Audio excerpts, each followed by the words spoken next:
Governor Mills is pumping the brakes on a paid family medical leave proposal promoted by her fellow Democrats.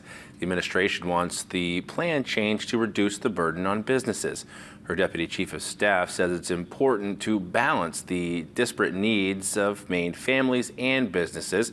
The proposal would be funded through a payroll tax that's split between workers and employers and capped at 1% of wages.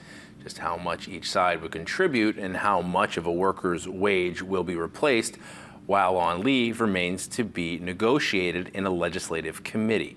Companies with fewer than 15 employees would be exempt.